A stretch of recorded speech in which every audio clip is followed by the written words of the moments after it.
Joining me now, Ronnie Reynolds and his consignor, Kevin Reese. Guys, got another big day selling some more cattle here.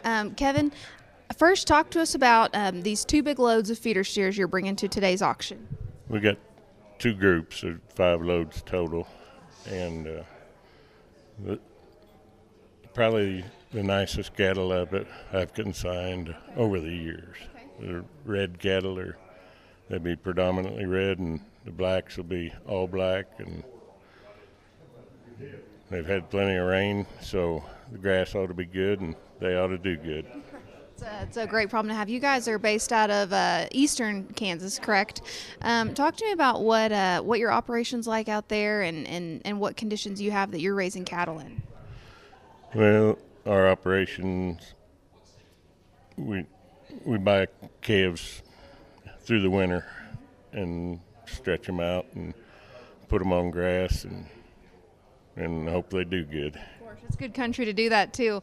Ronnie, you have some other customers that you're working for. I feel like we definitely need to give a shout out. Tell us who else you're repping cattle for. I got Fankhauser cattle, and they got, I think there's 7 loads of them. There's 3 different lots, and 70% of them cattle is all bought off of SLA. And I got David Hess, D&H cattle, are really some nice black cattle, Angus cattle that came out of Nebraska. And I got Willie Farms. They got, I think there's 6 loads of them, if I remember right. And they were all bought off of Superior. And then they came out of Oklahoma. And I'm trying to think who, I got the Turkey Creek cattle, which are home raised and bought off of one neighbor, and they're predominantly all Angus cattle.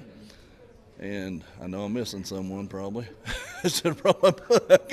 We won't hold you to it if you did forget somebody. There's a lot of people.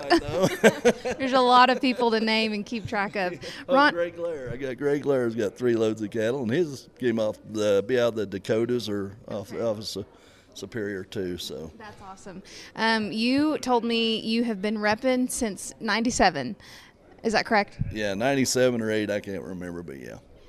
What do you feel is why you continue to rep your customers' cattle on Superior?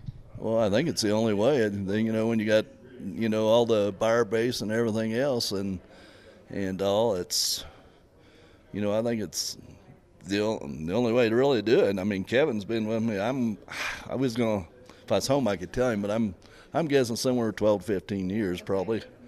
And he don't buy them all off there sometimes, but he bought a load yesterday, and sure. But yeah, and he does. His yearlings are really nice cattle too this year. His red cattle are really good. Kevin, from your side as the consignor, why do you continue to trust Ronnie to market your cattle on this avenue?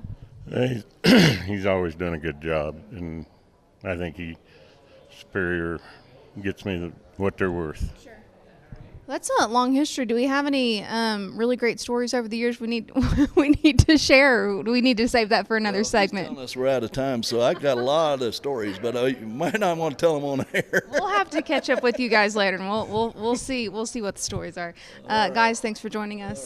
Don't go anywhere. We have more Superior Sunrise up next.